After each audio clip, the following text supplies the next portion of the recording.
Hey guys, tonight we are drifting back way back to a time of golden sands, majestic pharaohs, and cats. Lots and lots of cats. Imagine yourself for a moment, not in your comfy bed, but by the fertile banks of the Nile. The air is warm, thick with the scent of lotus flowers and damp earth, and perhaps the distant sound of a new pyramid being meticulously, painstakingly constructed. You can almost feel the sun on your skin, the kind of ancient heat that baked empires into existence.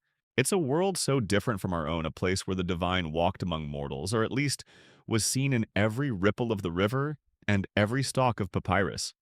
Honestly, given the sanitation standards and the general lack of Wi-Fi, you probably wouldn't survive a week there, but it's a fascinating place to visit in our imaginations, especially when we're talking about their rather unique relationship with the feline kind. So before you get comfortable, take a moment to like the video and subscribe, but only if you genuinely enjoy what I do here. And hey, why not type your location and local time in the comments below? It's always a quiet thrill to see where everyone is tuning in from, joining this little oasis of calm from all corners of our modern, bustling world. Now dim the lights, maybe turn on a fan for that soft background hum, and let's ease into tonight's journey together. Our story begins not with grand decrees or towering temples dedicated to whiskered deities, but much more quietly, much more subtly, as most profound relationships often do. You see, cats weren't always the pampered superstars of the Egyptian pantheon. For a long, long time, they were simply around. Picture those early Egyptian settlements, little clusters of human activity clinging to the life-giving Nile.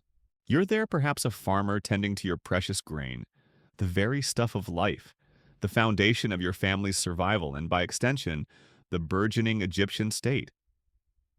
Your granary, a humble mud brick structure, is a treasure trove, not just for you, but for a host of uninvited guests, mice rats, all manner of tiny nibblers eager to feast on your hard work. It's a constant battle, this effort to protect your stores. And then into this timeless struggle, a silent, sleek shadow slips. An African wildcat, Felis sylvestris libica, a creature of inherent grace and lethal efficiency. These aren't your fluffy house cats just yet. Not the kind to curl up on any available papyrus scroll demanding cuddles. These are wild things drawn to your settlements, not by any affection for humanity, but by the concentrated presence of prey. You might catch a glimpse of one at dusk, a pair of luminous eyes watching from the edge of the fields, a flick of a tail disappearing into the reeds. You probably wouldn't have thought much of them at first, maybe even considered them another potential nuisance. Little did you or anyone know that this was the beginning of a beautiful and rather world-altering friendship. Or perhaps more accurately, the cat surveyed the human situation with its convenient supply of rodents, and occasionally discarded fish heads and decided we were adequate staff. A sort of self-domestication, if you will, where they chose us as much as we chose them. It's fascinating to imagine that slow transition. You're busy, you're toiling under the Egyptian sun trying to eke out a living, and slowly you start to notice something. The rodents in your grain stores. There seem to be fewer of them. Those stealthy wildcats, initially perhaps a little startling, are becoming a more common sight slinking around the periphery of your home, your village. They're doing you a favor, an unintentional one at first, but a valuable one nonetheless. This wasn't a planned partnership. There were no ancient Egyptian cat adoption drives or pest control professionals wanted hieroglyphs. It was a pragmatic, almost accidental alliance. You provide the unintentional buffet of pests, and they provide the cleanup crew. It's the kind of quiet background benefit that you might not even consciously register for a generation or two. But then things begin to shift. Perhaps a litter of kittens is born a little too close to a human dwelling, and a curious child or a gentle-hearted adult leaves out a scrap of food, a bit of fish. The mother cat, wary but practical, accepts. This happens again and again. Slowly, painstakingly slowly over centuries, that natural caution begins to soften just a little. Historians still argue whether the full domestication of cats occurred first in Egypt or in the Near East around Cyprus, but Egypt is certainly where they first hit the big time celebrity-wise. You start seeing them not just as wild pest controllers, but as individuals. That one with the kink in her tail, this one with the unusually bold stare, you might find yourself leaving out a bowl of water, a small offering. You might even find one of these semi-wild creatures choosing to nap in a patch of shade within your courtyard, a sign of grudging acceptance. And you, in turn, start to appreciate their presence beyond just the rodent control. There's their inherent elegance, isn't there? The way they move a liquid grace that even the most esteemed royal dancers would envy. There's their quiet companionship, a silent presence that asks for little but offers a strange sort of comfort. You might even see them depicted in early tomb paintings.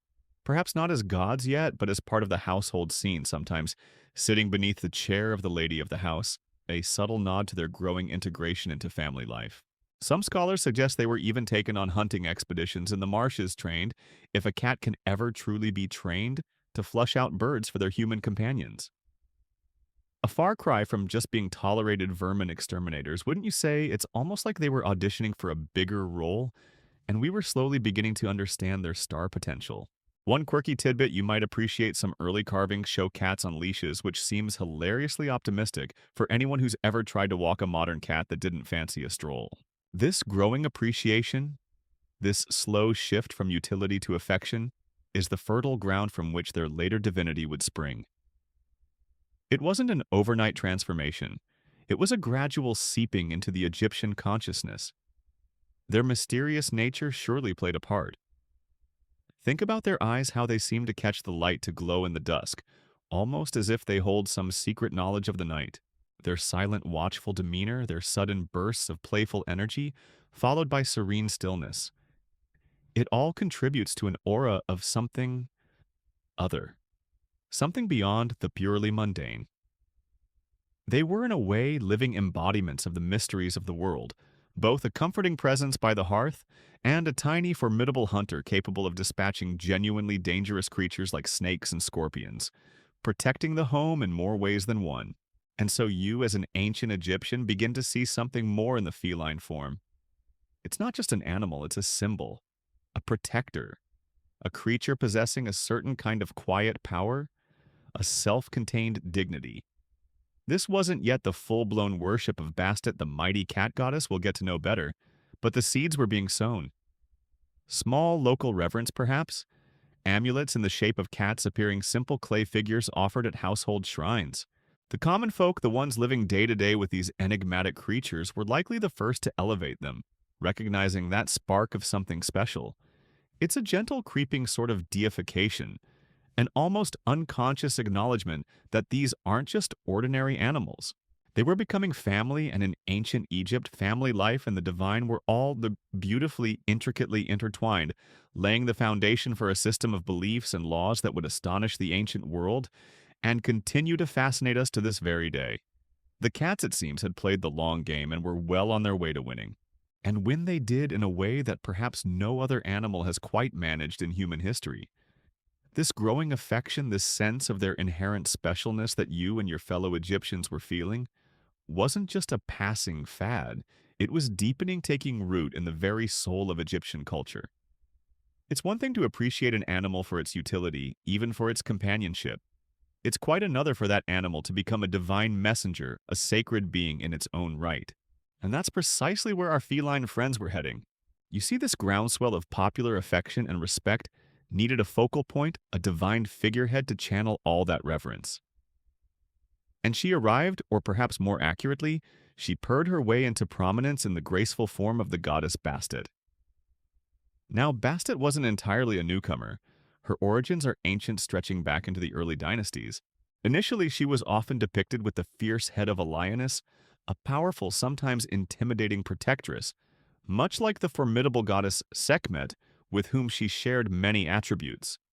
Some scholars even suggest they are two aspects of the same divine power. Sekhmet, the raging fire; Bastet, the warming hearth. You can imagine her in this early form, a guardian of Lower Egypt, a warrior goddess, her roar echoing the power of the sun. But as the domestic cat became more integrated into Egyptian homes and hearts, something wonderful happened to Bastet. Her image began to soften. Around the Third Intermediate Period, and certainly by the Late Period, you start to see a transformation. The fierce lioness increasingly gives way to the sleek, elegant form of the domestic cat, or a woman with the gentle, enigmatic head of a cat. It's a fascinating evolution mirroring society's own changing relationship with these creatures. She became the beloved Bastet we often picture today, goddess of the home of fertility, childbirth, and women's secrets. She was the purveyor of joy music and dance, a bringer of pleasure and protector from evil spirits and contagious diseases. Imagine her temples not just as places of solemn ritual, but filled with the sounds of the sistrum, that ancient rattling percussion instrument, its jangling rhythms perhaps mimicking the playful pounce of a kitten or the contented purr of a mother cat. The air would be thick with the scent of Kefi incense, a complex, sweet aroma meant to soothe and delight both gods and mortals. And here lies the first major consequence of this feline adoration, with Bastet's rise particularly in her domestic cat form. Every single purring, whiskered creature you encountered took on a new significance. They weren't just cute or useful anymore. They became living, breathing manifestations of the goddess herself, sacred emissaries walking among mortals. When you left out a saucer of milk for the cat that frequented your courtyard, you weren't just being kind. You were in a small way making an offering to Bastet. When you admired its grace or its playful antics, you were acknowledging the divine joy she represented. This elevation was profound. Suddenly, the way you treated these animals was a direct reflection of your piety. Harming a cat even accidentally wasn't merely an unfortunate incident, it was an affront to the goddess, a sacrilege that could bring down divine wrath, not to mention some pretty hefty earthly consequences, as we'll soon discover. It's a level of devotion that modern cats, I suspect, still believe is merely their due. You know that look they give you when their food bowl is only half full?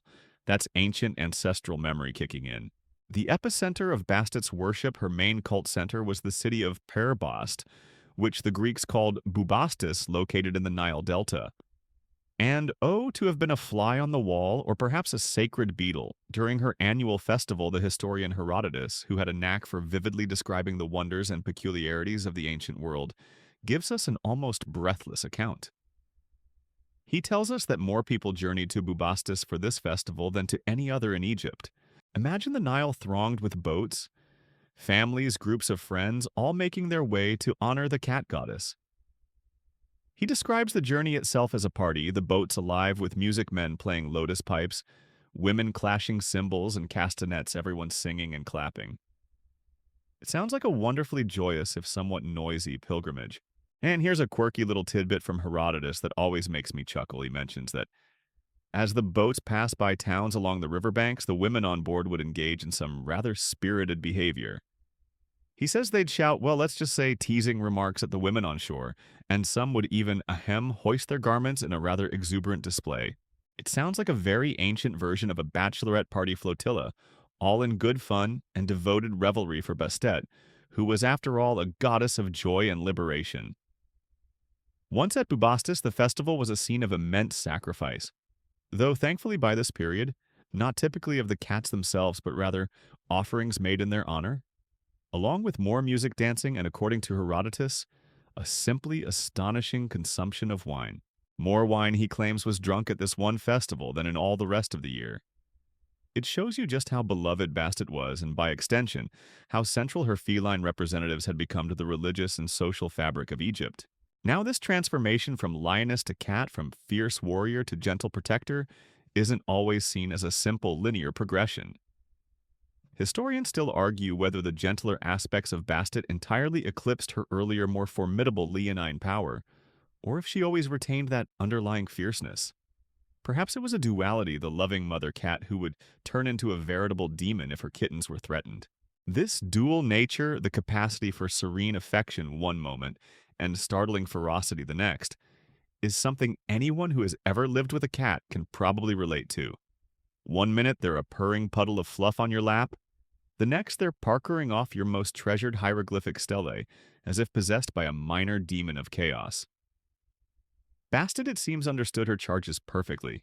So you're living in this world where the divine purrs on your doorstep. The cat in your home isn't just a pet. It's a little piece of Bastet, a constant, furry reminder of her protection, her joy, her mysteries. This profound religious connection, this elevation of an entire species to sacred status, was a direct consequence of that initial slow-burning affection we talked about. And as you can imagine, when something becomes that holy, that deeply entwined with a goddess as popular and beloved as Bastet, it's going to have some very serious and very surprising knock-on effects on society, especially when it comes to the law. The age of the cat had truly dawned, and Egypt would never be quite the same. Indeed, Egypt would never be the same, and neither would your daily life if you were an ancient Egyptian, fortunate enough to share your existence with these newly divine creatures. When an animal ascends to such sacred heights, when it becomes the living embodiment of a beloved goddess like Bastet, it's only natural that earthly rules would bend to reflect that heavenly status. The profound love and reverence you and your community felt for cats didn't just stay in your hearts or within the temple walls. It wove itself directly into the legal fabric of the land, creating a protective bubble around every feline. And this brings us to a rather stark consequence of cat deification. The laws enacted to protect them were astonishingly strict, arguably some of the most stringent animal protection laws the ancient world had ever seen. We're not just talking about a gentle suggestion to be nice to kitties. Oh no, we're talking about laws where harming a cat even by pure blithering accident could lead to some of the most severe penalties imaginable. It was as if every cat suddenly had diplomatic immunity enforced by both divine will and mortal law. The Greek historian Diodorus Siculus, writing in the 1st century BCE, gives us a particularly chilling mainstream account of just how seriously these laws were taken, even in very tense political times. He recounts an incident where a Roman part of an official delegation, a time when Egypt was desperately trying to curry favor with the burgeoning power of Rome, unintentionally killed a cat. Now, you'd think diplomatic niceties, the fear of offending a powerful Roman envoy, might lead to some quiet cover-up, a hushed apology, maybe a hefty fine paid discreetly. But that's not what happened. Despite pleas from officials and likely the Roman himself protesting his innocence of any malicious intent, an outraged mob swiftly gathered and delivered their own brutal form of justice, lynching the unfortunate foreigner. Diodorus himself says he witnessed this.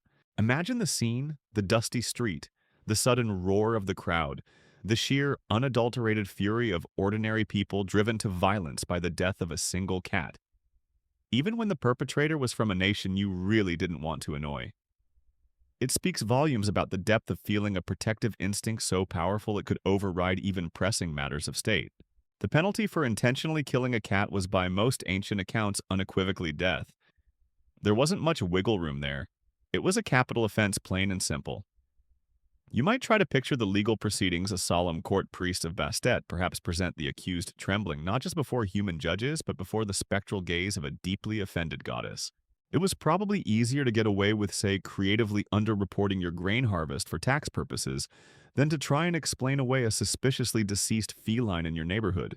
The enforcement of these laws likely varied from formal judgments in courts to more immediate community-led actions, especially in places like Bubastis, where devotion to Bastet was at its peak. Every citizen in a way became a deputized guardian of these sacred creatures. Why such an extreme stance? Because in the Egyptian worldview, killing a cat wasn't just like damaging property, or even just ending an animal's life. It was a profound religious offense. It was an act of sacrilege, a direct insult to Bastet, and by extension a disturbance to Ma'at, the fundamental cosmic order of truth, balance, and justice that underpinned all of Egyptian existence. To harm a cat was to invite chaos, to disrespect the divine forces that kept the universe running smoothly. It wasn't just illegal, it was profoundly wrong, a tear in the sacred fabric of the world. You weren't just answering to a local magistrate, you were in essence on trial before the gods themselves. The dedication to protecting these animals could reach truly remarkable, almost unbelievable lengths. Herodotus, our earlier friend from the festival, shares another fascinating if somewhat perplexing tidbit. He describes Egyptians when a house was on fire being more concerned about the safety of any cats within than about saving their property or even themselves. He says they would form a perimeter not to fight the fire initially, but to prevent any panicked cats from accidentally running into the flames. Historians still debate the exact interpretation of this. Were they truly letting their houses burn to save a cat? Or was it a more ritualized concern? It certainly paints a picture of priorities that are, shall we say, rather different from our modern sensibilities. The mental image of people anxiously watching for fleeing felines while their roof is about to cave in is both touching and slightly absurd, like a very ancient, very serious version of a cat. Stuck up a tree rescue, only with much higher stakes and considerably more smoke.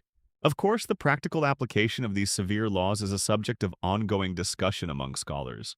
Historians still argue whether the dramatic accounts of instant mob justice like the one Diodorus described were the absolute norm across all of Egypt's long history, and in every region, or if these were perhaps extreme examples, more likely to occur in major cult centers or during periods of particularly intense religious feeling. It's possible that in some cases, especially for accidental deaths where remorse was shown, fines or other penances might have been imposed through more formal channels. However, the sheer number of classical writers who comment on the Egyptians' extraordinary reverence and the severe consequences for harming cats suggests that the core truth of these laws of 9 lives was very real and deeply ingrained. It wasn't just a story told to impress foreigners, it was a lived reality, a defining characteristic of their society. Living under such a regime of feline protection would undoubtedly shape your daily behavior. You didn't just own a cat in ancient Egypt, you were more like a divinely appointed guardian entrusted with the care of a small furry deity, and you had some very serious key performance indicators to meet. You'd be meticulously careful where you stepped, how you stored potentially hazardous materials, even how you drove your chariot if you were so lucky to have one. The presence of these laws born from profound religious belief would ripple outwards, influencing not just individual caution, but also creating new societal roles and considerations which we'll begin to unravel next. After all, if an animal is this important, this sacred society itself must adapt in some rather fascinating ways. And adapt society did in ways that are both logical and, from our modern vantage point, utterly captivating. When you have laws this strict, this deeply rooted in divine command, you can't just put up a few "please don't harm the cat" papyrus signs and call it a day. A whole infrastructure, both formal and informal, begins to grow around these revered creatures, creating a surprising array of niche professions and responsibilities. This, then, is another fascinating consequence of Egypt's feline devotion. The quiet emergence of what you might call a whole new sector of specialized cat-centric employment. Think of it as the ancient world's first boom in whiskered workforce management. Your first thought might go quite rightly to the temples, especially those dedicated to Bastet like the Grand Complex at Bubastis we touched upon earlier. Here the care of sacred felines wasn't a casual affair. It was a solemn duty, a sacred trust. Imagine dedicated temple staff priests and priestesses or specially appointed attendants whose entire role revolved around the well-being of the cats residing within the temple grounds. These weren't just any cats, mind you. They were considered particularly holy, perhaps even direct descendants of a lineage believed to be especially favored by the goddess. Your job, if you were one of these sacred keepers, would involve ensuring they were fed the finest foods, perhaps choice cuts of fish or milk from well-tended temple cattle. You'd be responsible for their grooming, keeping their fur sleek and their sacred whiskers untangled. You'd monitor their health, a kind of early feline physician quick to notice any sign of illness or distress. The temple catteries themselves must have been remarkable places. Picture sun-dappled courtyards, cool stone floors offering respite from the delta heat.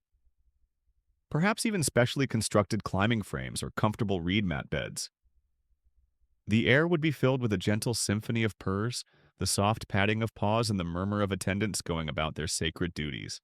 Worshippers would arrive daily bringing offerings for Bastet, which often translated into practical support for her living representatives. More food, perhaps small trinkets or donations to the temple that helped sustain its feline population. Being a keeper of the divine meow sounds like a pretty good gig, doesn't it? Low stress, lots of purrs, and the constant comforting presence of the sacred. But the need for cat-related expertise and administration likely extended beyond the temple walls. With laws so severe against harming cats, you'd need people to well deal with the inevitable complexities. While direct evidence for official job titles like Chief Inspector of Feline Felonies is scarce, it's not a huge leap to imagine that local officials, or perhaps even specialized temple functionaries, might have been tasked with investigating incidents where a cat came to harm. There would be disputes to settle accidental versus intentional harm to ascertain. Though, as we've seen, even accidents could have dire consequences. You'd need individuals who understood cat behavior, who could perhaps interpret how a cat might have found itself in a dangerous situation, almost like ancient feline forensic experts. One can almost picture a harried local scribe already burdened with documenting grain yields and tax collections, sighing as he unrolls a fresh sheet of papyrus for yet another statement regarding the untimely demise of Tabby, son of Whiskers. Perhaps there was even a junior underscribe for feline affairs and rodent-related correspondence. A busy department, no doubt. Then there's the economic ripple effect. When something becomes this sacred and this protected, it naturally creates a demand for associated goods and services. Think of the artisans. Thousands upon thousands of cat amulets, statuettes, and votive offerings were produced throughout Egypt over the centuries. You'd have skilled craftspeople specializing in carving delicate feline forms from faience, bronze, wood, or stone. These weren't just tourist trinkets. They were objects of genuine religious significance purchased by everyday Egyptians to honor Bastet to seek her protection or to adorn their beloved pets both in life and in death. The demand for such items would have supported entire workshops' generations of artisans, honing their ability to capture that perfect, enigmatic cat stare. And this doesn't even touch upon the industries that would later spring up around more elaborate feline afterlife preparations, which we'll get to. For now, just imagine the bustling marketplaces where, alongside stalls selling pottery and linens, you'd find vendors offering charming little cat figures, their polished surfaces gleaming in the Egyptian sun. Now, for a slightly more speculative but rather delightful quirky thought, could there have been such a thing as professional cat herders? Not in the modern ironic sense of an impossible task, but individuals perhaps responsible for overseeing and caring for the colonies of semi-feral yet still revered cats that undoubtedly existed in towns and villages. These wouldn't be temple cats living in cloistered luxury, but the more common street cats still considered sacred, still protected by law. Someone might have taken on the informal role of ensuring these community cats were fed perhaps by collecting scraps or managing designated feeding spots. It's a charming image, isn't it? An ancient Egyptian equivalent of the kind-hearted soul who leaves food out for the neighborhood strays, but with the added weight of divine sanction? Of course, the exact level of formalization and the specific titles for these various cat-related roles are subjects of ongoing scholarly discussion. Historians still argue about how many of these professions were official state-sanctioned positions with defined duties and perhaps even salaries, versus those that were more informal, community-driven, or temple-based roles that grew organically from the pervasive reverence. Finding a pay stub for a senior cat comforter grade 3 is alas unlikely. But the sheer volume of archaeological evidence, from the temple structures themselves to the mass-produced amulets and the later cat cemeteries, strongly suggests a society that had deeply integrated feline welfare into its operational fabric. The cats weren't just passively revered. Their status actively shaped human employment and economic activity. So you see, the devotion to cats wasn't just a matter of personal affection or abstract religious belief. It had very real, tangible consequences for the job market. Cats weren't just pets or gods, they were becoming a whole industry, a career path even. Talk about a glow-up from their early days as humble pest controllers. This profound societal value reflected in both law and livelihood naturally meant that these creatures were considered immensely precious, not just spiritually, but perhaps even as a unique sort of national treasure. A treasure that some people might go to extraordinary lengths to possess and that Egypt itself might go to extraordinary lengths to keep. Indeed, when an entire nation elevates an animal to the status of a living deity, a cherished family member, and even a cornerstone of certain professions, you better believe they're not going to let these precious purring treasures just wander off to foreign lands willy-nilly. The idea of these sacred companions, these embodiments of Bastet being treated as mere commodities, or heaven forbid being mistreated in less enlightened corners of the world, would have been unthinkable to you as a devout ancient Egyptian. And so, as a direct consequence of their immense spiritual and societal value, Egypt effectively slammed its borders shut to feline emigration. While you might not find a specific stone tablet inscribed with "Thou shalt not export thy cat," for it is awesome and ours. The historical evidence and strong scholarly consensus point to a long-standing policy where the export of cats from Egypt was either outright prohibited or at the very least severely restricted. This wasn't just about keeping a cute animal population exclusive. It was a matter of profound religious importance. These cats were a unique spiritual asset, a living connection to the divine that was intrinsically Egyptian. To allow them to be freely traded or taken away would be akin to letting pieces of a sacred temple be dismantled and shipped overseas. Plus, let's be honest, you and your fellow Egyptians probably just loved them too much to imagine them living anywhere else. It was a matter of national pride, divine right, and good old-fashioned affection. Imagine yourself at the bustling docks of Alexandria or some other port along the Nile or Mediterranean coast. Ships from across the known world, Phoenician galleys, Greek trading vessels, Cretan merchantmen, are loading up with Egyptian grain, linen, papyrus, and exotic goods. Amidst all this hubbub, you'd likely see stern-faced officials, perhaps temple representatives, or customs officers meticulously inspecting outgoing cargo. They're not just looking for contraband gold or stolen artifacts, they're also keeping a very sharp eye out for any unauthorized feline passengers. A telltale meow from a crate, a suspicious bulge in a sailor's duffel could lead to serious trouble.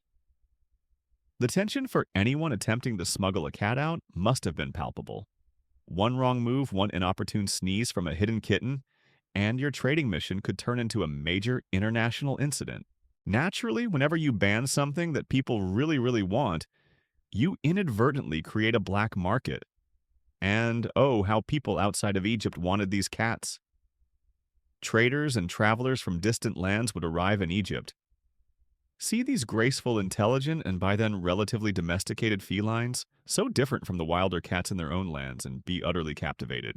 They were effective pest controllers, yes, but they were also undeniably charming, almost preternaturally elegant. So despite the ban, a clandestine trade in smuggled Egyptian cats inevitably sprang up. Picture cunning sea captains and sly merchants devising all sorts of ingenious ways to spirit their purloined pussycats past the watchful eyes of Egyptian port authorities. Cats hidden amongst bales of cloth, nestled inside large amphorae with air holes, one hopes, or perhaps a hefty bribe passed to a less than scrupulous dock official. These were the original cat burglars, though they were smuggling cats out not trying to steal jewels in. The demand was there, and where there's demand, enterprising, if somewhat morally flexible individuals will always find a way to supply. Now, the Egyptian authorities and indeed the pharaoh himself were not amused by this illicit cat drain. These weren't just animals being stolen.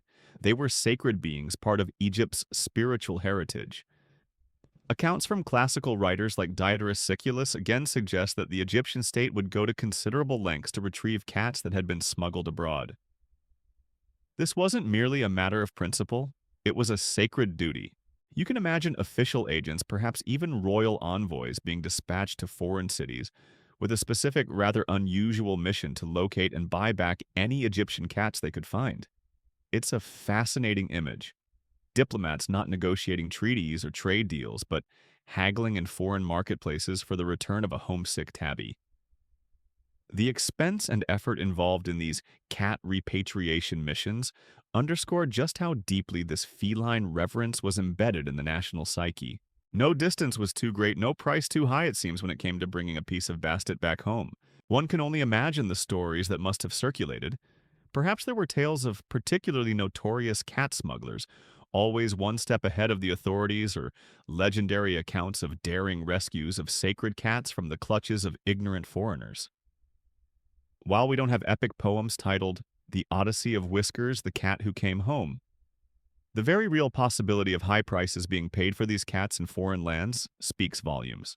An Egyptian cat in Athens or Rome would have been an exotic, high-status pet, and fetching one especially against the will of the Egyptian government would likely have commanded a premium. It makes you wonder if there were particular breeds or types of Egyptian cats that were especially prized on this ancient black market. Of course, the precise scale and organization of these anti-smuggling efforts and the counter-operations by smugglers remain a topic of scholarly discussion. Historians still argue whether Egypt had what you might jokingly call a dedicated royal cat retrieval squad, with official ships and agents, or if these recovery missions were more ad hoc, perhaps relying on merchants already traveling abroad to keep an eye out and buy back any cats they encountered. Similarly, how consistently was the export ban enforced across Egypt's vast territory and over its many centuries of dynastic rule? Was it a constant, rigorous effort, or did it ebb and flow with the religious fervor of the times or the vigilance of local officials? Whatever the exact mechanics, the underlying principle was clear. Egyptian cats belonged in Egypt. This constant push and pull, this international game of cat and mouse, if you'll pardon the pun, over the ownership of these creatures, highlights their extraordinary value. It seems international catnapping, or perhaps cat exportation, was a serious diplomatic incident waiting to happen. One wrong meow across the border, and you could find yourself in a whole heap of trouble.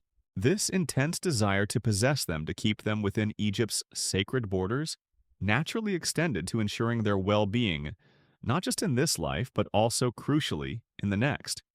After all, if a creature is divine enough to warrant international retrieval missions, its journey into the afterlife must surely be equally well managed. And well managed, their journey into the afterlife certainly was, arguably with more pomp and circumstance than many humans in other less cat-enlightened cultures could ever hope for. This meticulous attention to their eternal well-being is perhaps one of the most profound and telling consequences of their divine status. After all, in your ancient Egyptian worldview, this life was merely a prelude, a brief overture to the grand opera of eternity. Ensuring a smooth transition and a comfortable existence in the field of reeds was paramount, not just for yourself, but for those you cherished, and that unequivocally included your cats. You already know how seriously you and your fellow Egyptians took the whole afterlife business for humans. The elaborate tombs, the intricate mummification process designed to preserve the physical form so the Kai and Bia, aspects of the soul, could recognize it, the Book of the Dead, to guide the deceased through the perilous trials of the underworld, the weighing of the heart ceremony. It was a complex, deeply serious undertaking. The goal was to achieve resurrection and eternal life in a perfected version of Egypt. So when a creature as beloved and as sacred as the cat passed from this world, it was only natural that they too should be afforded the very best preparations for their journey onward. Why mummify a cat?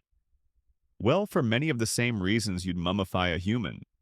Firstly, if the cat was a beloved household pet, you'd want it to join you in the afterlife to continue that cherished companionship beyond the veil of mortality.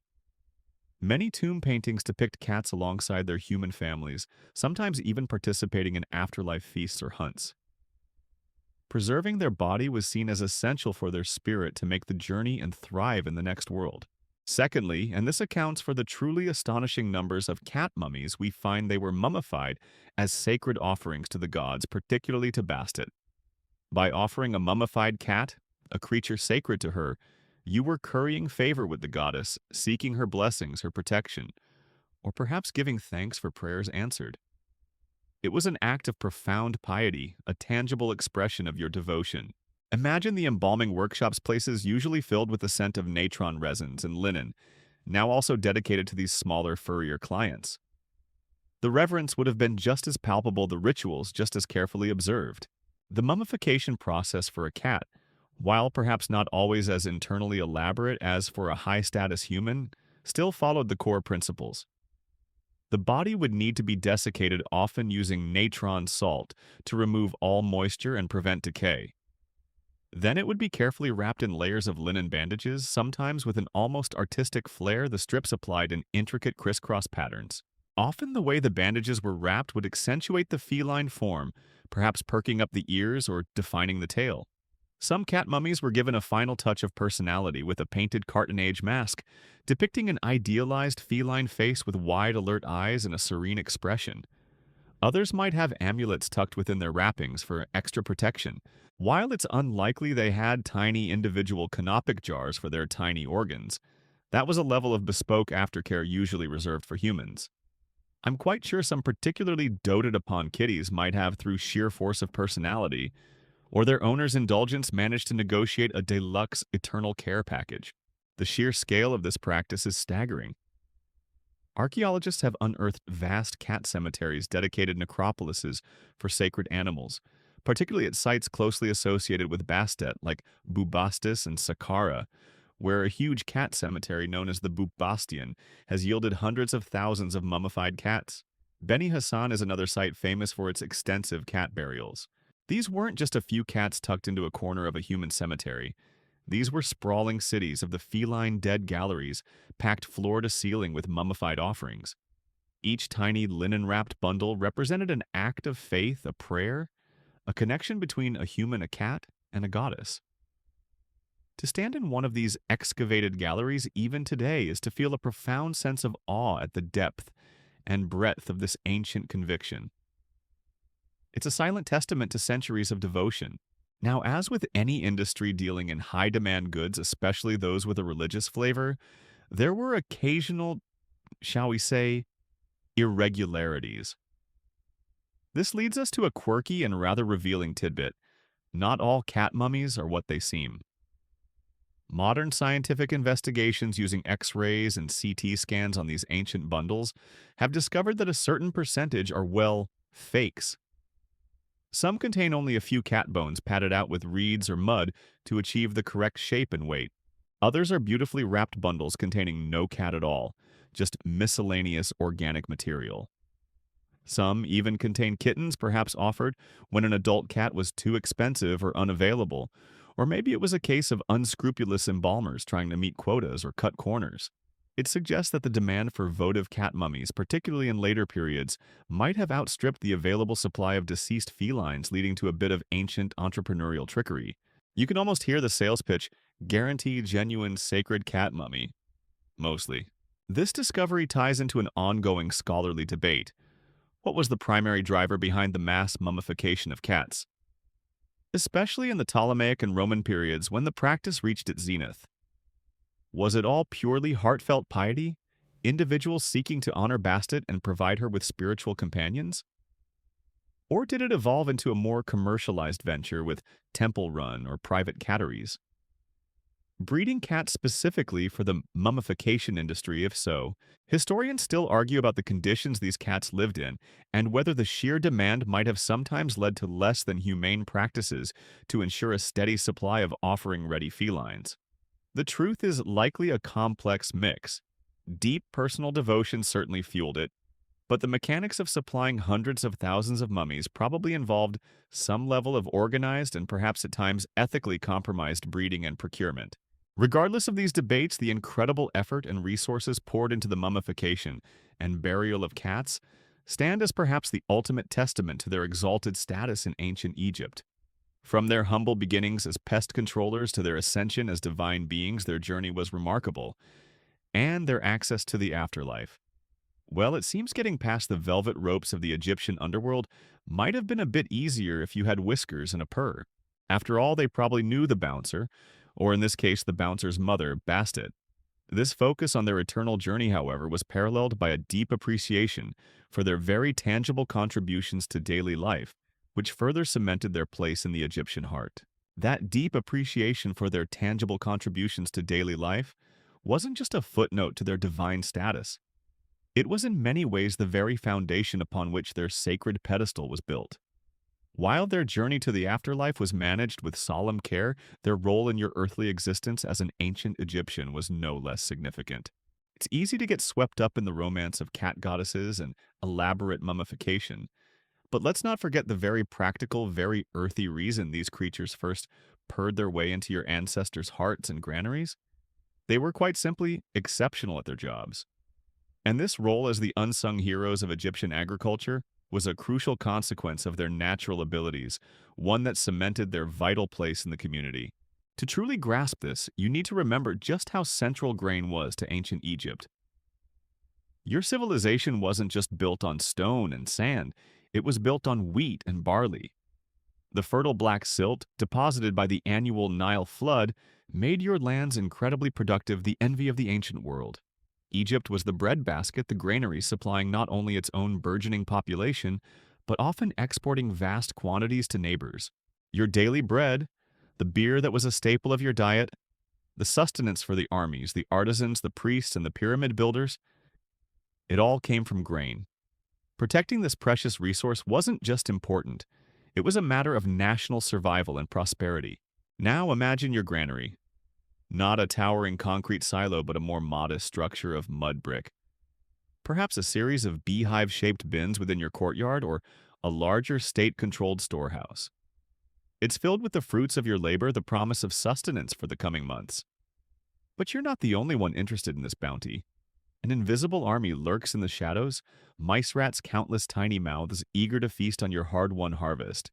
You can almost hear them in the quiet of the night, a faint rustling, a furtive scratching. The potential for loss was immense. A significant infestation could mean the difference between comfort and hardship, even life and death for a family. On a larger scale, unchecked pestilence could lead to food shortages, social unrest, and a weakening of the state. And it wasn't just rodents. Snakes and scorpions attracted by the rodents or the cool, dark spaces also posed a threat to anyone working in or around these storage areas. Into this precarious situation steps our Hierophilus sylvestris libica, the African wildcat, and later its more domesticated descendants. As we touched upon earlier, their initial attraction to human settlements was precisely this abundance of prey. And what a magnificent, perfectly designed pest control operative the cat is. This right here is a primary mainstream understanding of their rise to prominence. Their stealth allows them to approach unsuspecting rodents unheard. Their patience is legendary. They can wait motionless for the precise moment to strike. Their eyesight and hearing are acutely tuned to the slightest movement or squeak, even in low light. And their agility and lightning-fast reflexes mean that once a target is identified, escape is highly unlikely. You, as an ancient Egyptian farmer or householder, would have quickly recognized the immense benefit of having these skilled hunters around. This wasn't just a minor perk. It was a game-changer for food security. The cats were in essence a living, breathing, self-replicating security system for your most vital resource, working tirelessly for little more than room board, and, as it turned out, eventual eternal worship. Not a bad compensation package, all things considered. Their protective services weren't limited to just the granaries either. Within the home, they would have been equally valued for dispatching other unwelcome intruders. A snake slithering into your sleeping quarters or a scorpion scuttling across the floor were very real dangers in ancient Egypt.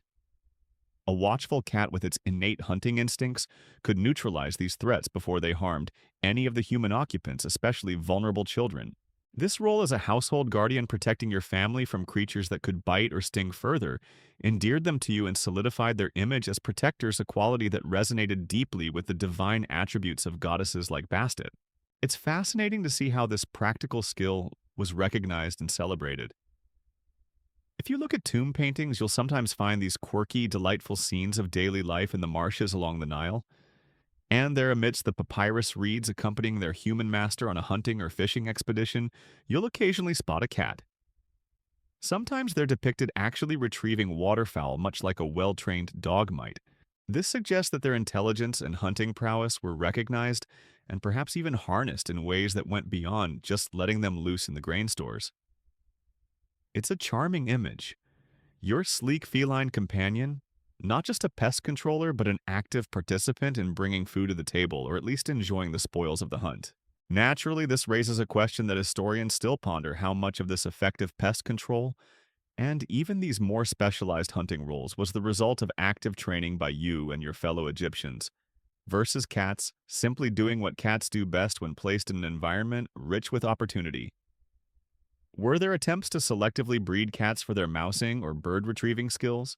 Were young kittens schooled in the art of granary patrol? It's a tricky area. Cats, as anyone who lives with one knows, are not always the most biddable of creatures. They tend to have their own ideas about job descriptions and performance reviews. It's more likely that Egyptians recognized the cat's inherent talents, encouraged their presence in an environment where those talents would be beneficial, like granaries, and then largely allowed their natural instincts to take over. Perhaps facilitated instinct is a better term than training. Regardless of the precise level of human intervention, the outcome was undeniable. These guardians of the grain played an indispensable role in the economic and social stability of ancient Egypt. Every time you saw a cat stalking through your fields or emerging satisfied from your granary, it was a living reminder of their worth. It's quite easy to see why they were revered when their presence directly contributed to your full belly and the safety of your home. Any creature that not only saves your dinner from thieving rodents but also looks utterly majestic, while doing it frankly deserves a few temples in its honor. This constant visible demonstration of their practical value powerfully underpinned their sacred status, making the laws protecting them not just an abstract religious decree, but a common-sense approach to preserving a vital community asset. And when an asset is that valuable, it naturally affects how those associated with it are perceived. And when an asset is that valuable both practically and spiritually, it absolutely affects how those associated with it are perceived by the wider community. It's a natural human tendency, isn't it? The things we cherish, the things society deems important, often become markers by which we and others measure status, devotion, and even character. So it was in ancient Egypt. The way you treated your cats, the number of feline companions you kept, and the resources you lavished upon them began to speak volumes about who you were, not just as an individual, but as a member of Egyptian society. This then was another intriguing consequence of the cat's rise. They became furry, four-legged status symbols, reflecting your wealth, your piety, and your overall standing. Imagine yourself as a person of some means in ancient Thebes or Memphis. Your household is prosperous, your granaries protected by a team of sleek feline guardians, naturally are full, and you have a bit of disposable income. How might you display your comfortable position? Well, alongside fine linens, imported cedarwood furniture, and perhaps a tastefully decorated tomb already under construction, the cats in your life would offer a subtle but clear indication of your affluence. Owning one cat was common a practical necessity even for poorer households. But owning multiple cats ensuring they were all plump and glossy coated, fed on choice scraps of fish or meat, rather than just whatever they could catch. Perhaps even adorned with little collars of faience beads or polished leather, these were all signs that you had resources to spare. Think of the tomb paintings from wealthy estates.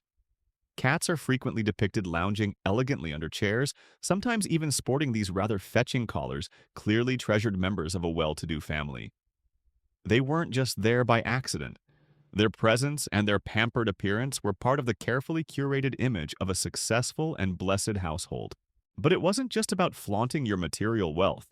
In a society where cats were so deeply intertwined with a beloved goddess like Bastet, the way you cared for them was also a very public demonstration of your piety. Lavishing attention and resources on these sacred creatures was a way of honoring the divine, of showing your devotion to the gods and your adherence to the religious principles that governed Egyptian life. It was the ancient Egyptian equivalent of, say, conspicuously carrying your yoga mat everywhere today, but with significantly more purring and definitely less spandex. Providing generously for your cats, ensuring their comfort and safety, treating them with the reverence they deserved. These actions would have earned you social approval at the quiet respect of your neighbors, and perhaps even a reputation for being a particularly devout and upright individual.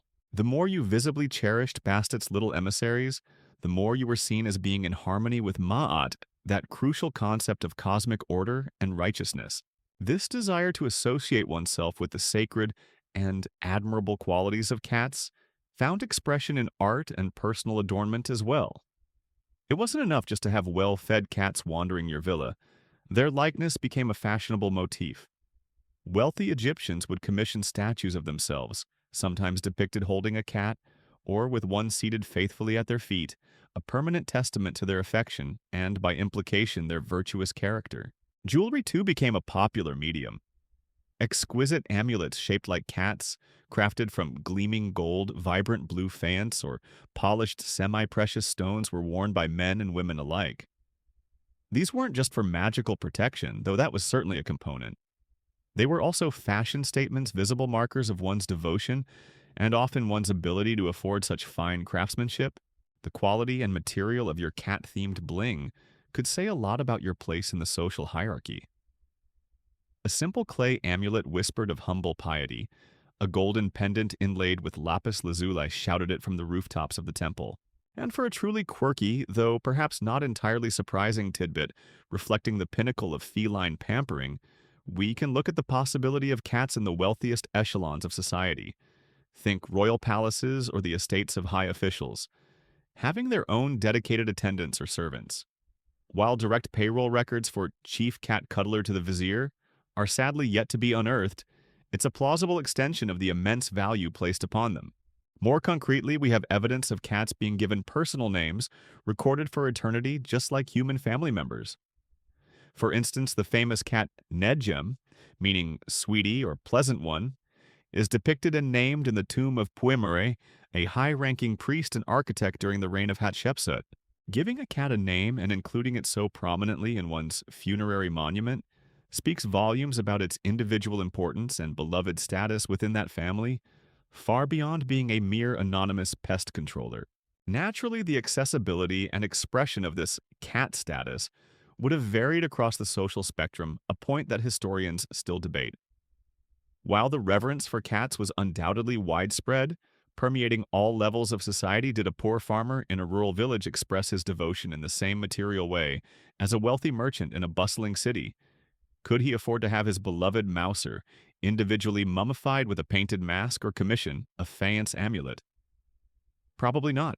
His piety might have been expressed through simpler means, ensuring his cat always had a share of the family meal, a safe place to sleep, and perhaps a heartfelt prayer to Bastet for its well-being. So historians still consider the extent to which the status symbol aspect of cat ownership was primarily an elite phenomenon, or how it manifested differently among the common populace. Was it the number of cats that mattered more to the less affluent, or simply the visible health and contentment of the one or two they could support? Ultimately, your relationship with your cats in ancient Egypt became a complex tapestry, woven from threads of genuine affection, practical necessity, profound religious belief, and undeniable social signaling. Your cat wasn't just your companion or your pest controller, it was in many ways a furry extension of your identity, a reflection of your prosperity, a testament to your piety, a part of your celestial CV, and your earthly social media profile, all rolled into one sleek, enigmatic, and endlessly fascinating package. And when such a cherished and significant member of your household, so laden with personal and societal meaning, eventually used up one of its 9 lives, the response was, as you might expect, anything but casual. And anything but casual is perhaps an understatement. When a creature so interwoven with your daily life, your spiritual beliefs, and even your social standing finally succumbed to the inevitable end of its earthly journey, the sense of loss would have been palpable, echoing through your household with a surprising depth of sorrow. The ancient Egyptians, as you're beginning to see, didn't do half measures when it came to their feline companions, and this extended wholeheartedly to how they processed and displayed their grief. This profound mourning, marked by unique and very public rituals, was another direct and rather touching consequence of just how deeply cats had embedded themselves in the Egyptian heart. Imagine the scene: your beloved family cat, perhaps the one named Nadjem Sweetie, who had been a fixture in your home for many years, purring by the hearth, playfully batting at stray threads, a comforting presence through thick and thin, finally breathes its last. The silence in the house would feel heavy, the absence acute, and then the rituals would begin.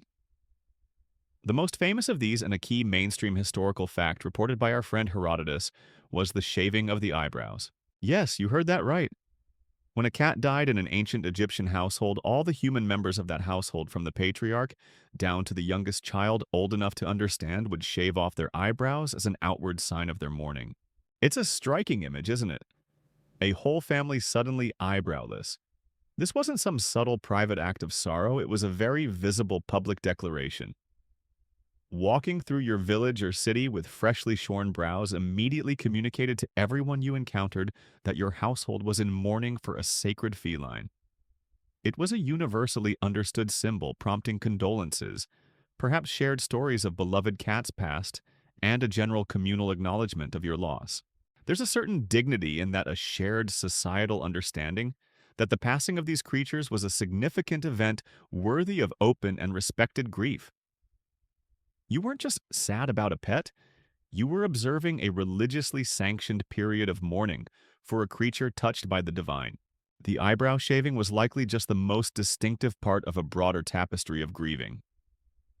You can imagine that other more universal expressions of sorrow would have accompanied it. Wailing and lamentations similar to those performed for deceased human relatives would have filled the home. Perhaps there was a period of abstaining from certain festivities or pleasures, a quiet solemnity settling over the family as they came to terms with their loss. The death of a cat was treated with a seriousness that might surprise us today, but for you as an ancient Egyptian, it was akin to losing a cherished member of the family, and the emotional response would have been commensurate with that deep bond. No doubt the other cats in the household, if you had more than one, might have looked on with a mixture of their usual inscrutable feline wisdom and perhaps a tiny self-interested concern about who was next in line for eyebrow-related tributes from the humans. This period of mourning, marked so visibly by the absent eyebrows, had a natural and rather practical timeline.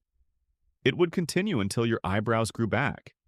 Depending on how fast your hair grew, this could be a period of several weeks, even a couple of months. This built-in duration ensured that the grieving process wasn't rushed, that the family had ample time to process their loss, and that the community continued to recognize their period of mourning. It was a constant daily reminder every time you caught your reflection, or saw a fellow family member of the little furry soul who was no longer with you. It's a far cry from our often hurried and private ways of dealing with pet loss today, isn't it? And of course, this grieving process was intimately linked with ensuring the best possible send-off for your beloved companion. The mummification we discussed earlier takes on an even more personal dimension here. While many cats were mummified as general votive offerings, your own cherished pet would receive particular care driven by your personal love and sorrow. You'd want to ensure your Nedgem was perfectly preserved, wrapped in the finest linen you could afford, perhaps with a special amulet tucked within its bandages, a tiny likeness of Bastet to guide its spirit. If your means allowed, you might commission a small wooden coffin or a beautifully painted cartonnage case. This wasn't just about religious duty. It was about love, about wanting to provide the very best for a creature that had brought so much joy and protection to your life, and ensuring that you would, with luck and the gods' favor, be reunited in the lush fields of the afterlife. One can only wonder about the finer details of these rituals. Were there specific dirges or lamentation songs composed just for cats? While direct lyrical evidence is scarce, it's a poignant thought, isn't it? You, your family, perhaps even professional mourners chanting a gentle, sorrowful song for the little hunter who would hunt no more in your home. Or perhaps you observed other household pets if you had them seeming to mourn the lost cat in their own way, a shared sense of absence in the animal kingdom of your home. These are the more speculative, softer edges of history, but they speak to the potential depth of the emotional connection. As with many ancient customs, historians still debate the absolute universality and rigid application of these mourning practices across all of Egyptian society and throughout its many dynasties. Was eyebrow shaving a legal requirement, or a deeply ingrained custom that was socially enforced? Did a poor peasant grieve with the same outward display as a wealthy noble aside from the inherent cost of mummification? How did the intensity of mourning for a cat truly stack up against that for various human relatives? These are nuanced questions, and the answers likely varied. However, the fact that such distinctive rituals are so consistently reported by contemporary observers like Herodotus strongly suggests they were widespread and taken very seriously indeed. These elaborate rituals of grief, from the striking act of shaving one's eyebrows to the careful preparation for the afterlife, were a powerful and public consequence of the cat's sacred and beloved status. It truly puts into perspective that time you were a bit sad when your Tamagotchi died. Back in the 90s, doesn't it?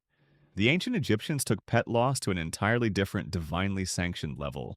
Their sorrow was a testament to a profound emotional bond, one that was nurtured not just in the quiet corners of their homes, but also within the hallowed precincts of temples dedicated to the very essence of feline divinity. Indeed, that profound emotional bond and spiritual significance found its ultimate earthly expression within those hallowed temple precincts.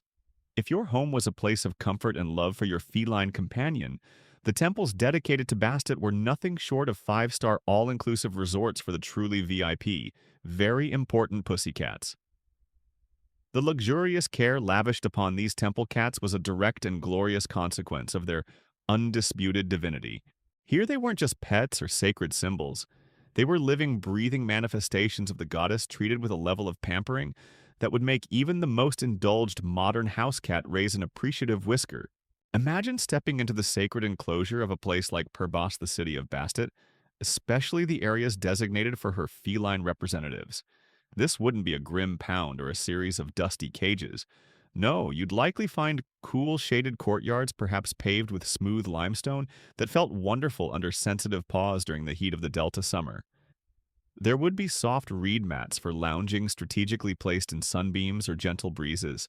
Little pools or channels of fresh, clean water would be readily available. The air itself would be different. A calming blend of sacred incense like kif, the subtle aroma of specially prepared foods, and perhaps the faint, sweet scent of flowers or herbs cultivated for the cat's pleasure or well-being. It was an environment designed for serenity, for comfort, for the gods on earth. This careful curation of their living space is a well-established mainstream understanding. Major temples didn't just tolerate cats, they actively housed and provided for them as a sacred duty. Their daily routine, if you could call it that, would have been one of effortless luxury managed by a dedicated staff of priests and priestesses of Bastet. Their primary role beyond their liturgical duties to the goddess was to serve her living embodiments. Come mealtime, there would be no stale bread crust for these divine felines. They would be offered the choicest morsels, fresh fish from the Nile, perhaps a little milk. Though adult cats are often lactose intolerant, so maybe the priests learned this through trial and error, or even specially cooked and prepared meats. Their water bowls would be kept scrupulously clean. Grooming might also have been part of the service, ensuring their coats remained sleek and free of any unwelcome guests, a task performed with gentle reverence. And what if one of these sacred creatures fell ill or sustained an injury, while dedicated feline veterinary science as we know it was far in the future? It's highly probable that the temple priests possessed a degree of medical knowledge, perhaps passed down through generations specifically for tending to the health of their sacred charges. These cats likely had a more elaborate daily schedule and far better catering than some minor human nobles in less prosperous regions. Beyond just being well fed and housed, these temple cats were objects of direct veneration. Worshippers like yourself visiting the temple to pay homage to Bastet might bring specific offerings for her feline representatives. Perhaps a small, tasty treat, a beautifully woven mat, or a little carved amulet. You might simply come to sit quietly and observe them, hoping to catch a glimpse of divine grace in their movements, or to feel a sense of peace in their serene presence. It's even been speculated, though, direct evidence for cats is less clear than for some other sacred animals like the apis bull, that their behavior might have been observed for omens or used in some form of divination. Did a particular cat choosing to nap on your offering signify special favor from the goddess? Did the direction a temple cat first looked in the morning hold some portent for the day? It's a fascinating thought. The idea of priests earnestly interpreting the casual stretch or yawn of a cat as a message from the divine. Cats, of course, are masters of enigmatic behavior, so they would have provided ample material for any aspiring feline oracle. Within the temple cat community were some considered more sacred than others. Perhaps it's possible that cats with particular markings or those born within the temple precincts and believed to be of a special lineage were held in even higher esteem. These wouldn't just be random cats that wandered in. They would be seen as chosen ones, their lives dedicated from birth to representing the goddess. The very idea that the divine could choose to manifest so directly, so accessibly in these warm, purring bodies was a source of immense comfort and wonder to the Egyptian people. You weren't just praying to a distant statue, you could, if you were fortunate, see and perhaps even gently interact with a little piece of the goddess herself. This leads to some charmingly quirky considerations.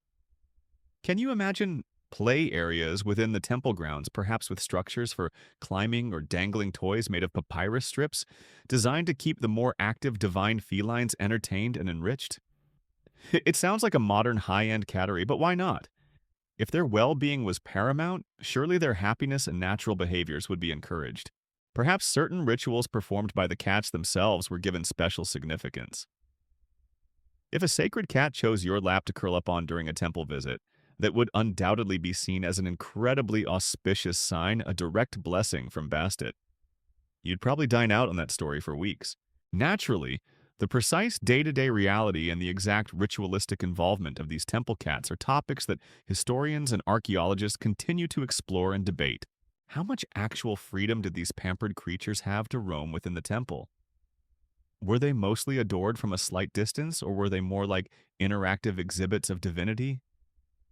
And how did the intensity and style of this temple-based care fluctuate across the vast sweep of ancient Egyptian history from the Old Kingdom to the Roman period? These are questions that ongoing research continues to illuminate. But the core picture remains temple life for a cat in ancient Egypt was pretty sweet.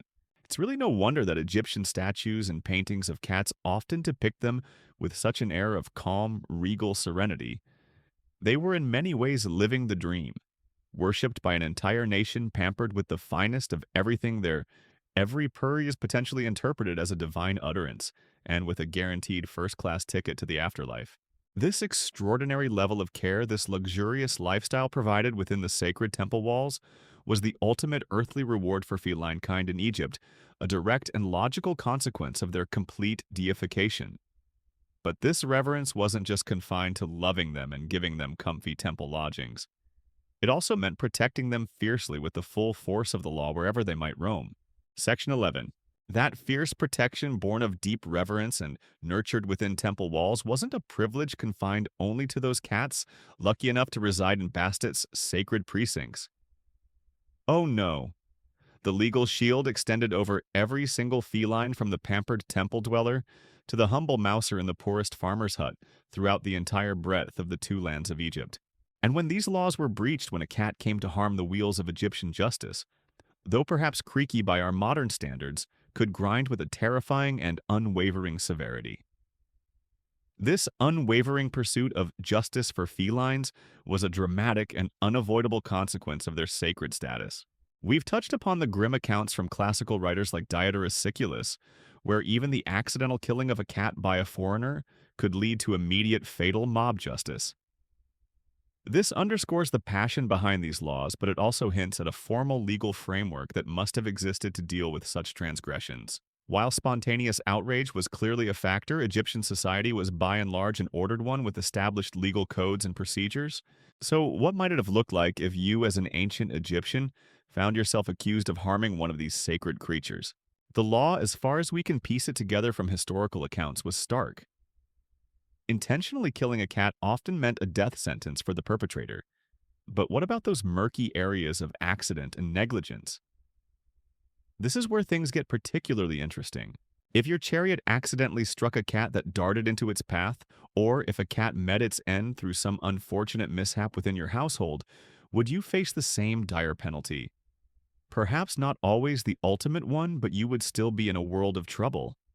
The onus would likely be on you to prove the absolute lack of malicious intent, and even then significant penance would almost certainly be required. The legal system had to reflect the societal belief that these animals were under divine protection, and any harm to them, intended or not, was a disruption to Mayat the cosmic order. Let's try to imagine a court scene. Picture a local administrative building, or perhaps even an open-air tribunal convened near a temple. Presiding might be a local magistrate, a Kenbet council of elders, or perhaps even priests of Bastet if the case was deemed particularly egregious or religiously significant. You, the accused, would stand before them, heart-pounding the weight of societal condemnation already pressing down. Witnesses would be called.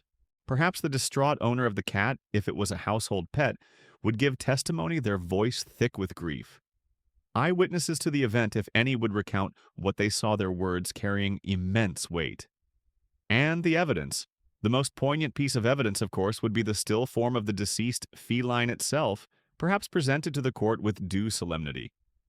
Any instrument of harm, a discarded stone, or a carelessly placed trap might also be examined. The prosecution's star witness naturally couldn't testify directly, being rather deceased, but its very absence, its silenced purr, would speak volumes to everyone present. One can almost imagine its tiny, ghostly paw prints metaphorically all over the evidence table. Even if the formal court proceedings hinted at leniency due to genuinely accidental circumstances, the power of public opinion and the deeply ingrained fear of divine wrath would loom large. An acquittal on a technicality or punishment deemed too light by the community might not be the end of the matter for you. You could face social ostracism, your reputation ruined. Worse still, you'd live in constant fear of Bastet's displeasure, imagining her divine eyes, watching your every move, her protective fury, perhaps waiting to manifest in some other misfortune befalling your household. This immense pressure undoubtedly influenced the judges and officials. They weren't just interpreting law, they were mediating between an accused individual and an outraged community, all under the watchful gaze of a potentially vengeful goddess. It's a tough gig being a judge when the victim is universally adored and considered holy. So if the death penalty wasn't invoked, particularly in cases of clear accident where perhaps you even showed immediate remorse and reverence for the deceased cat, like, say, initiating mourning rituals yourself, what other forms of justice or penance might have been available? Hefty fines payable to the state or directly to the local temple of Bastet would seem likely. These fines could be economically crippling, serving as both punishment and a means of ritual purification. You might be ordered to provide substantial offerings to the temple. Food linen, perhaps even commissioning a statue of Bastet or a mummified cat, offering ironically enough to appease the goddess. Public acts of contrition, displays of remorse and subservience to divine will, might also have been mandated. The goal wasn't just to punish the individual, but to restore balance to mend the tear in the sacred fabric caused by the cat's demise. It's a tantalizing thought for historians. Are there any surviving legal papyri that specifically detail the proceedings of a cat-related court case? While such documents are incredibly rare for any specific type of case, the meticulous record-keeping of the Egyptians means it's not entirely outside the realm of possibility that such a judgment or court record might one day surface from the sands. More commonly, we might find records of endowments or donations made to temples that could speculatively have been part of a penance for accidentally harming a sacred animal. The meticulous search for such specific textual evidence continues to be a quiet quest for many Egyptologists. Naturally, the exact nature and consistency of this severe justice is a topic of ongoing scholarly debate. Did the Old Kingdom, with its more centralized pharaonic power, handle these cases differently than the later Ptolemaic or Roman periods, when animal cults reached an almost fever pitch of popularity, potentially leading to more extreme or emotionally charged reactions? Was the dramatic mob justice that Diodorus described truly the norm? Or was a more measured, though still serious legal process typically followed, with mob action being the exception for particularly flagrant or unremorseful acts? The truth likely lies in a complex interplay of formal law, religious fervor, and local custom evolving over 3 millennia of history. Regardless of the precise legal nuances and historical variations, the core message was clear: harming a cat in ancient Egypt was an incredibly serious offense, and the societal and legal machinery was firmly geared towards protecting them. The concept of justice for felines wasn't a quaint notion. It was a deeply embedded principle, a powerful consequence of their journey from humble pest controller to living divinity. It's safe to say that in ancient Egypt, the phrase "curiosity killed the cat" was less a casual idiom and more a potential opening statement for a very nervous defense attorney. This profound internal reverence, however, could sometimes lead to rather complicated interactions when Egyptian beliefs clashed with the very different views of neighboring cultures.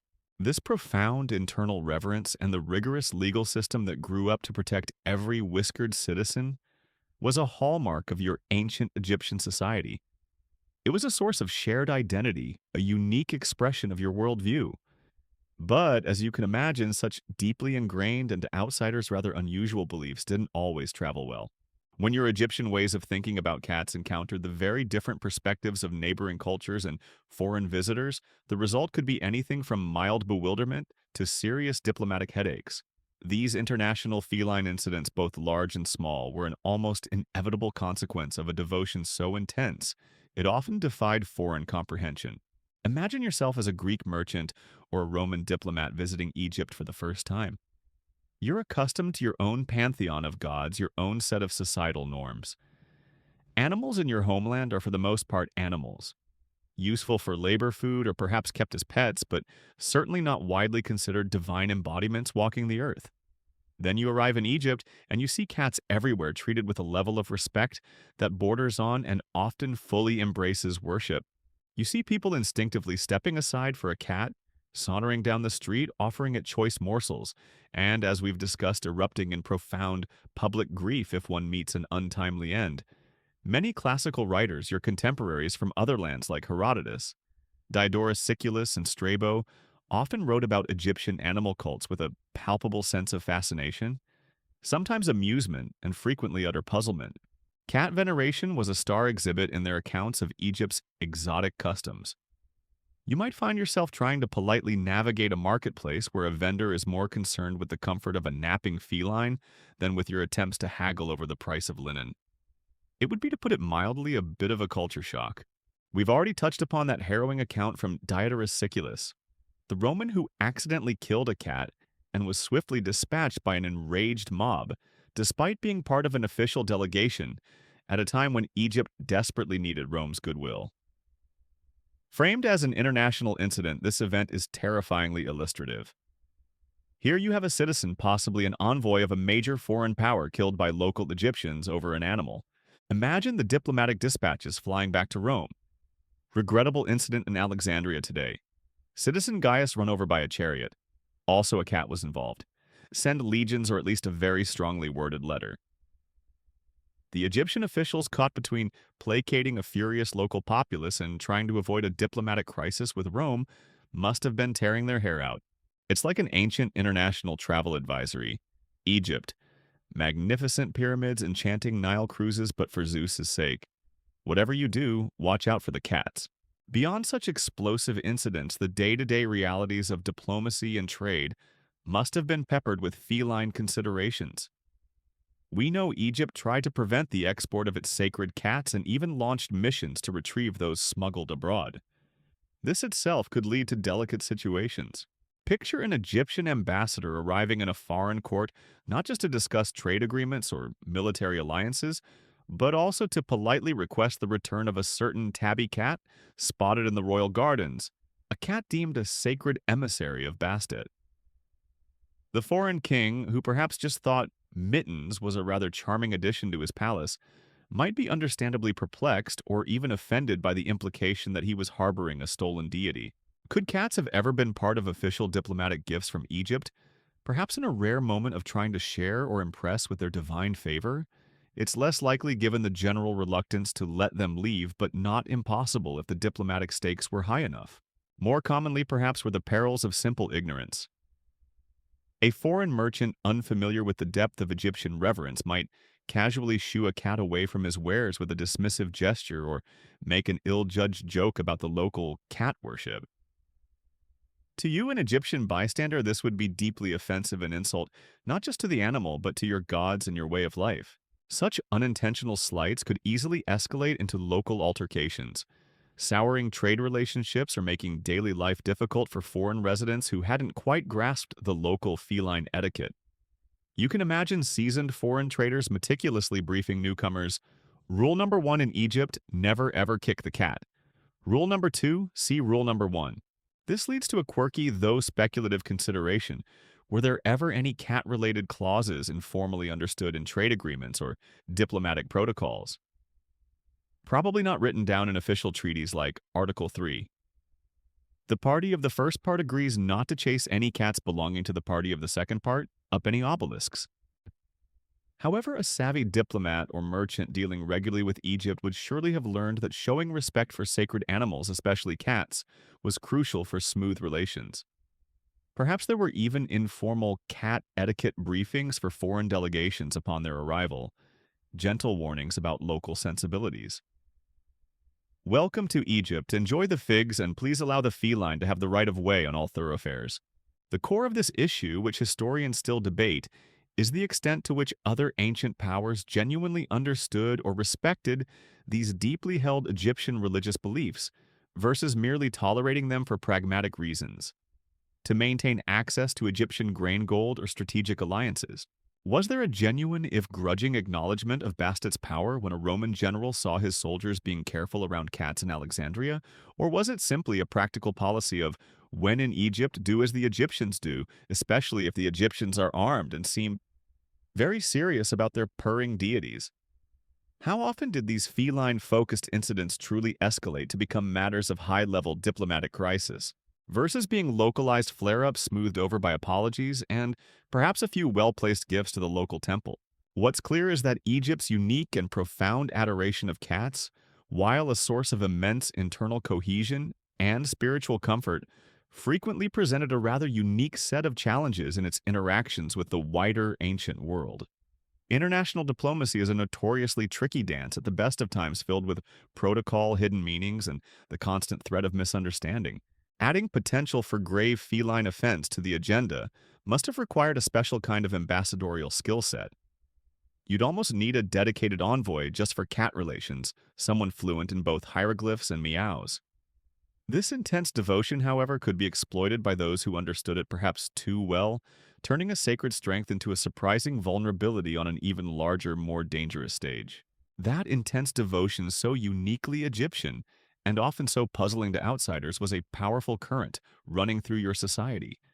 But like any strong current, it had the potential to subtly reshape the landscape around it, not just in your interactions with foreign powers, but perhaps even within the complex, multifaceted world of Egyptian religious practice itself.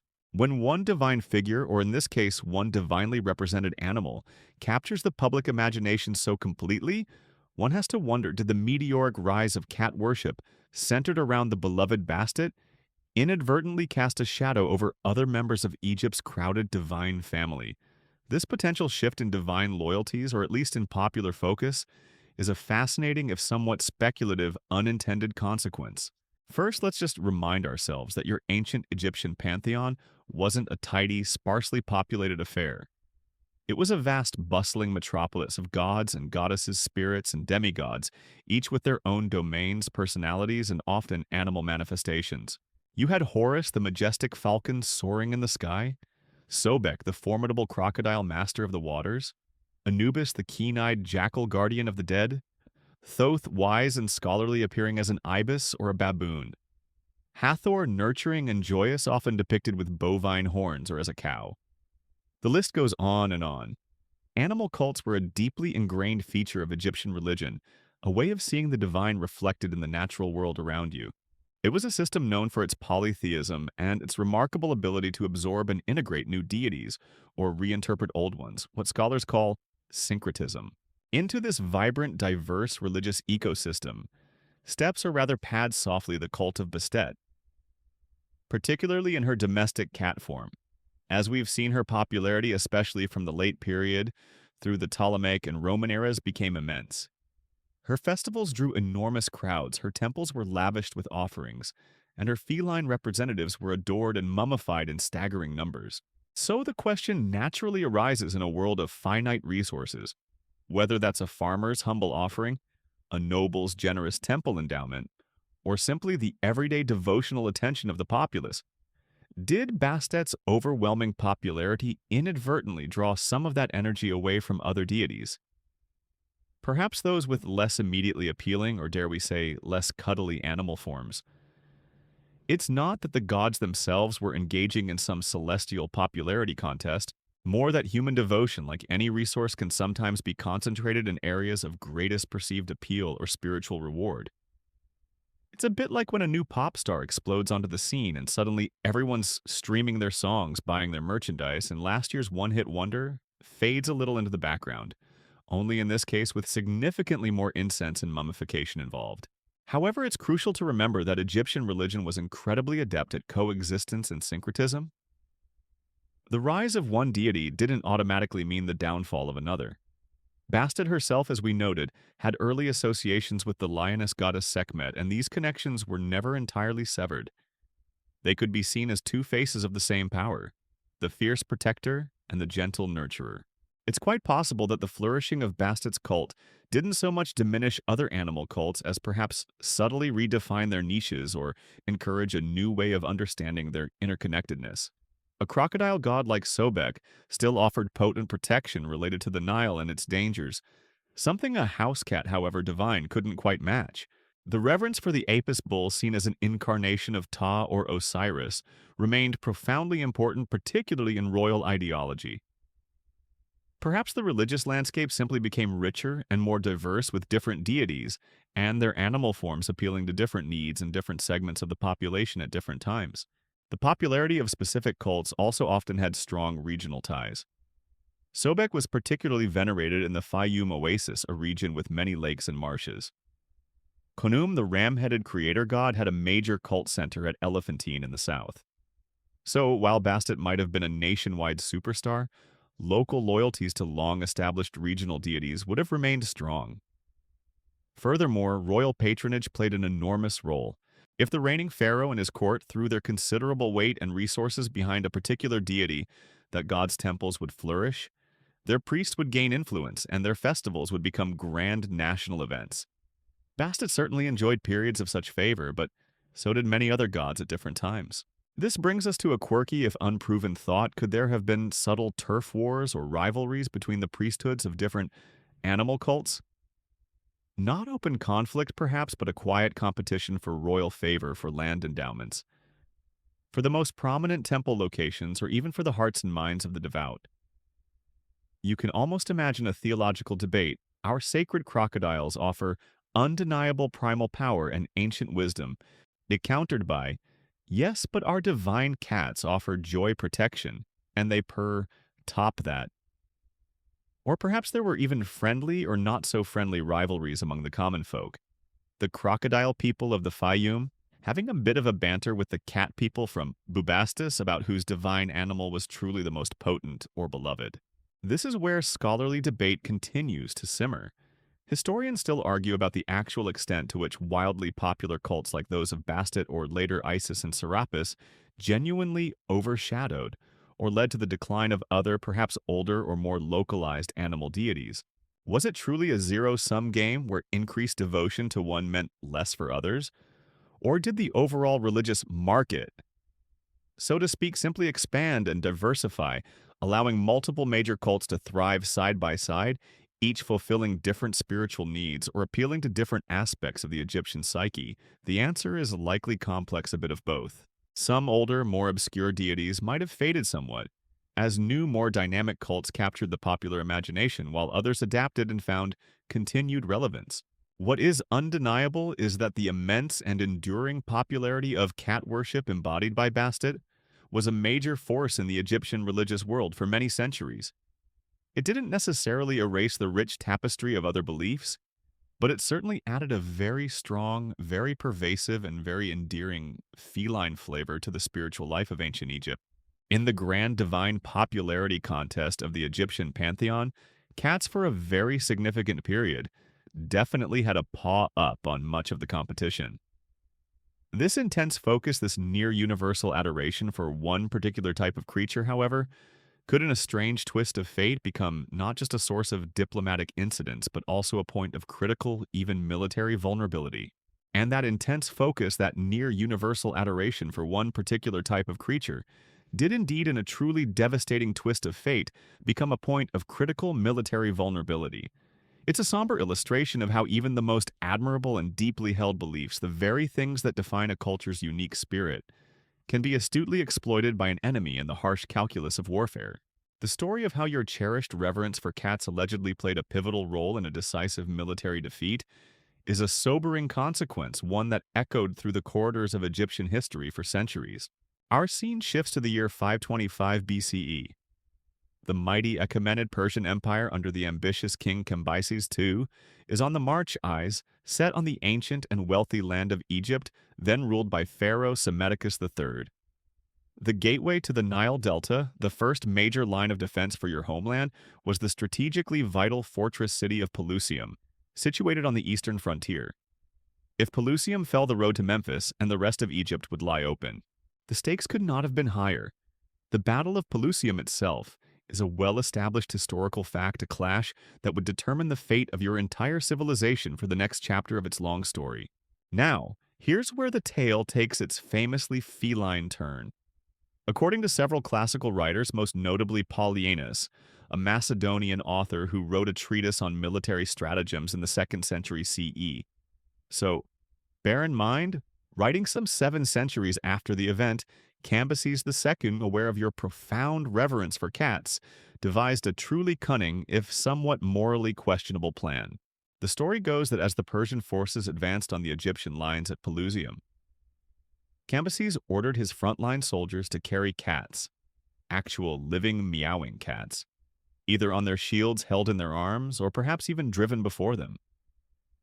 Some accounts even suggest other animals held sacred by various Egyptian communities like dogs, sheep, or ibises were similarly employed, turning the Persian vanguard into a bizarre, unwilling menagerie of mobile deities. Imagine yourself as an Egyptian soldier, an archer, or a spearman, braced for the Persian onslaught. You're prepared to fight bravely for your pharaoh and your homeland. You see the enemy advancing, a glittering wave of bronze and iron. But then as they draw closer, you see cats. Dozens, perhaps hundreds of them held aloft by the very soldiers you're meant to strike down. Your heart would surely have frozen in horror. Your hand poised to notch an arrow or cast a spear would hesitate. How could you possibly unleash your weapon, knowing you might strike, injure, or kill one of Bastet's sacred creatures? The psychological impact would have been immense. a profound crisis of conscience unfolding in the heat of battle. This reluctance, this hesitation born of deep religious conviction, is said to have fatally undermined the Egyptian defense, allowing the Persians to break through their lines and secure a decisive victory. It's a chilling thought, your deepest love being used as the very instrument of your defeat. But how much of this dramatic cat shield strategy is verifiable historical fact, and how much might be a clever legend, perhaps embellished over time? This is where historians enter into a lively debate. The Battle of Pelusium and the subsequent Persian conquest of Egypt are undisputed historical events. However, the primary sources detailing this specific feline tactic are, as mentioned, relatively late.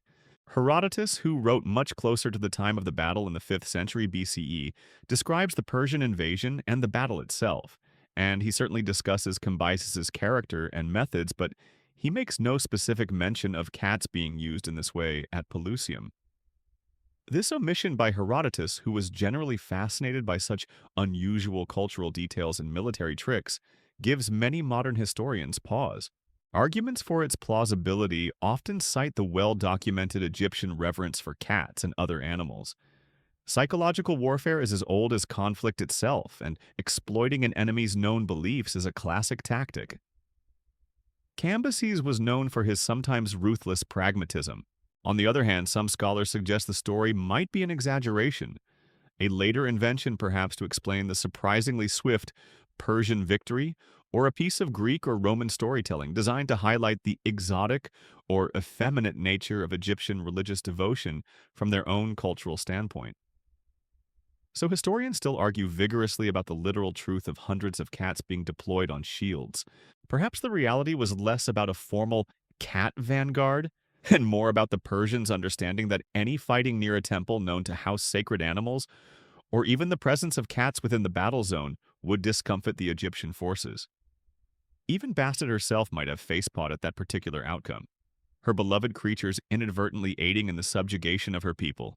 Regardless of whether the scene unfolded exactly as Polyaenus described, with soldiers literally brandishing cats, the core idea resonates as a devastating consequence. Your profound piety, your deeply ingrained respect for the sacred became a vulnerability.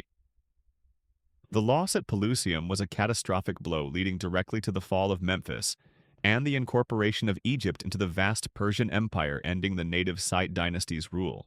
It marked the beginning of the first period of foreign domination for Egypt, a profound shock to a civilization that had endured for millennia.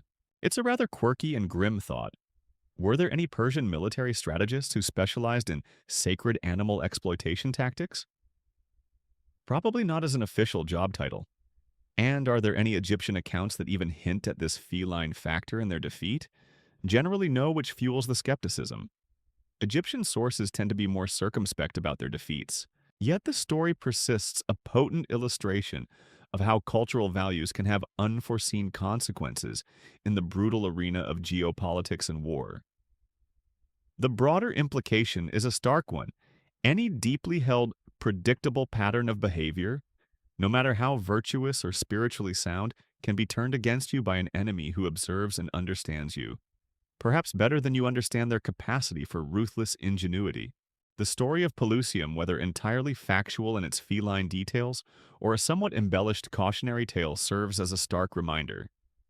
It whispers down through the ages that, in the unforgiving world of conflict, even the purest love and the most sacred beliefs can be twisted into an Achilles heel.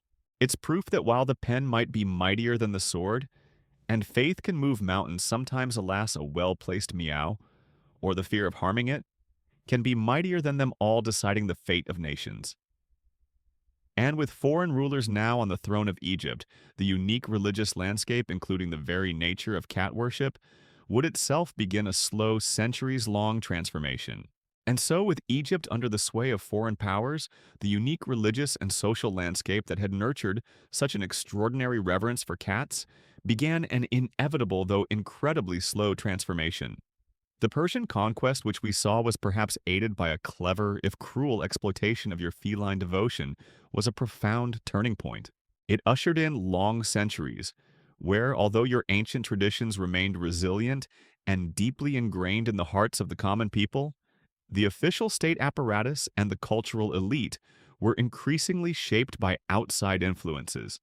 This gradual fading of the old ways, including the unparalleled status of the cat and its associated laws, was the final extended consequence of empires shifting and new belief systems taking root. Under Persian rule, which lasted with interruptions for a couple of centuries, there wasn't necessarily an immediate overt suppression of your traditional animal cults. The Achaemenid Empire was generally quite pragmatic about allowing subject peoples to maintain their local customs and religions, provided they paid their taxes and remained orderly. Herodotus visiting Egypt during this period still described the vibrant festival of Bastet at Bubastis with awe. So, cats continued to be revered, mummified, and their cults largely supported. However, the Persian ruling class themselves adhered to Zoroastrianism, a faith with a very different cosmology, one that did not involve the worship of animals in the Egyptian style. This meant that the absolute top-down state endorsement, that unique pharaonic fervor that had so elevated certain native cults, might have begun to subtly wane, replaced by a more detached tolerance. Then came Alexander the Great, and following him the long rule of the Ptolemies, a dynasty of Greek pharaohs. This era paradoxically saw a remarkable flourishing, and even an expansion of many traditional Egyptian religious practices, including animal cults. The Ptolemies, being foreign rulers, astutely recognized the political value of patronizing native Egyptian religion as a way to legitimize their own rule and integrate with the local population. Cults like that of Isis Serapis, a new syncretic Greco-Egyptian god, and indeed Bastet, continued to thrive. Vast animal necropolises like the cat cemeteries at Saqqara saw some of their most intensive use during this period. However, the very nature of this worship may have started to shift. While popular devotion remained strong, state patronage could also bring with it a degree of Hellenistic rationalism or a tendency towards more systematized, perhaps even commercialized religious industries. The mass breeding and mummification of animals for temple offerings being a case in point. The instinctive, heartfelt reverence of earlier times might have been subtly diluted or channeled into more formalized, state-managed expressions. And while your Greek rulers might build temples to Egyptian gods, their own philosophical traditions often viewed animal worship with a certain detached curiosity, if not outright skepticism. The truly profound shift, however, began with the arrival of Roman rule after the defeat of Cleopatra in 30 BCE. Egypt became a province of the vast Roman Empire administered by Roman officials for Roman benefit. While Roman culture was itself quite absorptive, and Romans were often fascinated by the exotic mysteries of Egyptian religion, leading to the spread of cults like Isis throughout the empire. Their official state religion and their administrative mindset were very different. Roman practicality often had little patience for practices that seemed irrational or led to public disorder, like the spontaneous mob justice over a slain cat we discussed. Such incidents would likely have been suppressed with Roman efficiency, not because they didn't care about local customs entirely, but because maintaining order and the authority of Roman law was paramount. The old Egyptian laws granting cats almost absolute protection would have found themselves on increasingly shaky ground against the backdrop of imperial Roman jurisprudence. But the most transformative force, the one that would ultimately lead to the twilight of the ancient Egyptian gods and their sacred animals, was the rise of Christianity. From the 1st century CE onwards, this new faith began to spread throughout the Roman Empire, including Egypt, which became one of its earliest and most important centers. Christian teachings, with their uncompromising monotheism, directly challenged the polytheistic worldview of ancient Egypt. The idea of worshipping multiple gods, and especially the veneration of animals as divine beings, was anathema. "Thou shalt have no other gods before me," as the commandment declared, was a bit of a showstopper for the whole cats are living embodiments of Bastet tradition. As Christianity gained more converts, eventually becoming the dominant religion of the empire, the old temples were gradually abandoned or converted into churches, the ancient rites ceased, and the philosophical underpinnings of animal worship eroded. Thus, the unique laws protecting cats, the elaborate temple rituals surrounding them, and the mass mummification practices slowly faded into history. It wasn't an overnight change, but a gradual decline over centuries. Historians still trace the exact timelines and regional variations of this religious transformation. But the general trend is clear. The singular state-sanctioned reverence that had made Egyptian cats the most pampered and protected creatures in the ancient world eventually gave way as Egypt itself was integrated into new imperial structures and new spiritual frameworks. Cats, of course, never entirely lost their place in Egyptian homes. Their skill as pest controllers and their appeal as companions ensured their continued presence. And it's a rather lovely, quirky tidbit to think that it was largely from Egypt that the domesticated cat spread throughout the Roman world, and eventually to all corners of the globe, a lasting living legacy of their ancient exalted status.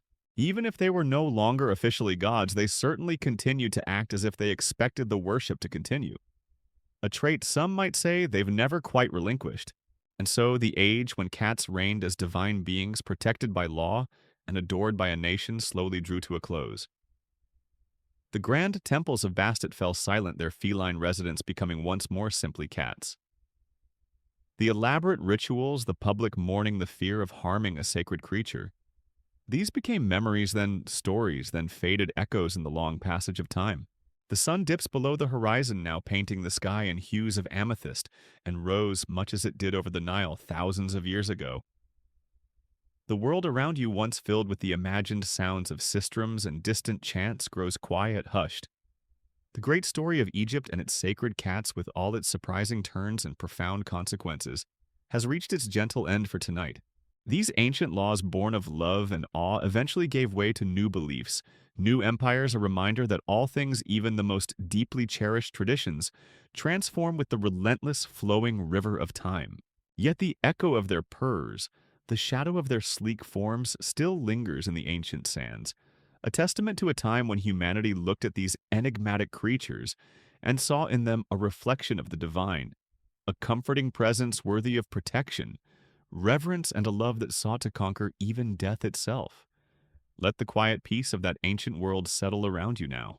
Let the gentle rhythm of your own breathing guide you into a calm and restful sleep, perhaps to dream of sun-warmed stones, the scent of lotus flowers, and the soft, contented presence of a creature that once held a kingdom in its captivating gaze.